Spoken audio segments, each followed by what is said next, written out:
Hop. Une petite seconde, mon gars. Cette vidéo est une opinion que j'ai sur la série DBS et n'implique que moi. La section commentaires est juste en dessous si jamais tu souhaites en débattre, donc n'hésite pas à la fin de la vidéo à tirer en. Sur ce, bon visionnage. La décennie a été une bonne récolte. Autant c'est moche, oh mon dieu que c'est moche. 80% de la série est très mal animée, notamment dans les phases de combat où l'on ressent à aucun moment l'intensité des combats comparée à Dragon Ball Z. Je pense que tu pensais pas que j'allais dire ces choses-là. Et c'est pareil pour les phases calmes, où les animations des visages et les dessins des personnages sont très limites. Et pourtant, ils peuvent faire mieux, comme ils nous l'ont déjà montré dans le tournoi du pouvoir, ou bien dans l'arc Zamasu, ce qui rend le tout plus frustrant. La série oscille entre les belles animations et le fond de la poubelle.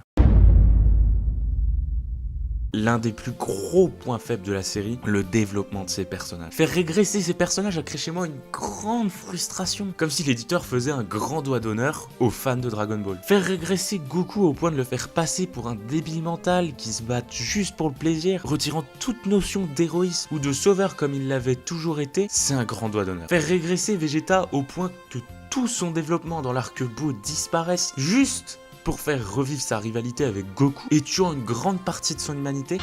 J'ai découvert que j'avais un cœur et que j'aimais ma famille. Tu es le seul ami que j'ai jamais eu. Tiens bon, Son Goku. C'est un grand doigt d'honneur. Rendre Piccolo si invisible, lui qui avait une place si importante dans DBZ, jusqu'à le faire passer à un simple personnage secondaire faible et inutile, c'est une insulte. Et enfin, Gohan, plus jeune, il était mon personnage favori. Celui qui, malgré son entourage dévoué au combat, aspirait à être un homme de paix, est devenu un autre personnage secondaire relayé au rang de père plus brillant que le sien, mais qui n'a plus sa place au sein de l'histoire de Dragon Ball Super. Et tout ça, c'est du gâchis.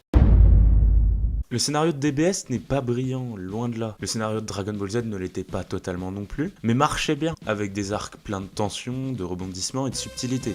Ici, dans Dragon Ball Super, fini les rebondissements et la subtilité. Ils n'ont pas le temps pour ça. Les téléspectateurs doivent voir du sang et des tripes, bordel de merde. Plus sérieusement, on se retrouve face à des arcs avec très peu, voire pas de surprise, comme l'arc de Freezer, où l'issue du combat paraît évidente et rend tout enjeu totalement caduque. On pourrait aussi parler du tournoi contre l'univers 6. Non, en fait, même pas besoin. Même pas besoin, il y a juste rien à dire dessus tellement c'est vide. En revanche, l'arc Zamasu est lui rempli de subtilité et de rebondissements, mais pâtit de ces incohérences dans tous les sens. Parce que de toute façon, dès qu'on parle de voyage dans le temps, c'est le bordel si c'est mal géré. Et surtout, nous offre une conclusion incompréhensible. Sérieusement, pourquoi avoir rajouté Zeno qui détruit l'univers alors que le finish avec Trunks était très bien?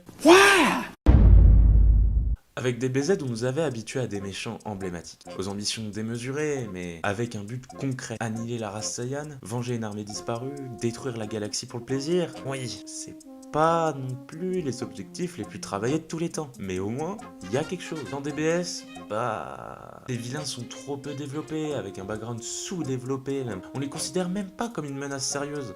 Comme Hit par exemple, un antagoniste du tournoi contre l'univers 6 qui, malgré ses efforts, finit par devenir un allié de l'univers 7, ou bien Jiren, tellement sous-développé qu'il devient juste un simple objectif à abattre pour Goku et ses alliés. Et je parlerai même pas de Freezer. L'arc est juste totalement plat, ni des antagonistes du tournoi de la survie des univers. Seul point positif, Zamasu. Menace réellement mortelle et sérieuse de la série. On sent vraiment que les protagonistes sont poussés au-delà de leurs limites pour vaincre le dieu.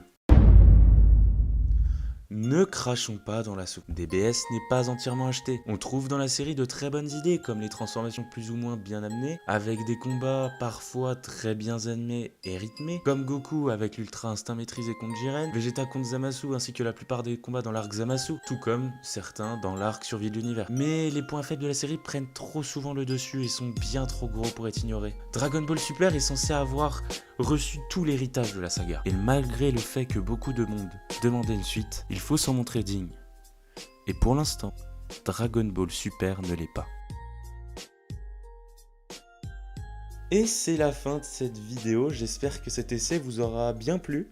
J'espère ne pas avoir débité de grosses conneries non plus, sinon je vous laisserai le soin en commentaire de m'en faire part. Écoutez, n'oubliez pas de vous abonner en activant la cloche et de mettre un petit pouce bleu si vous avez aimé, ça fait toujours plaisir. Sur ce, c'était Bruce et à la prochaine.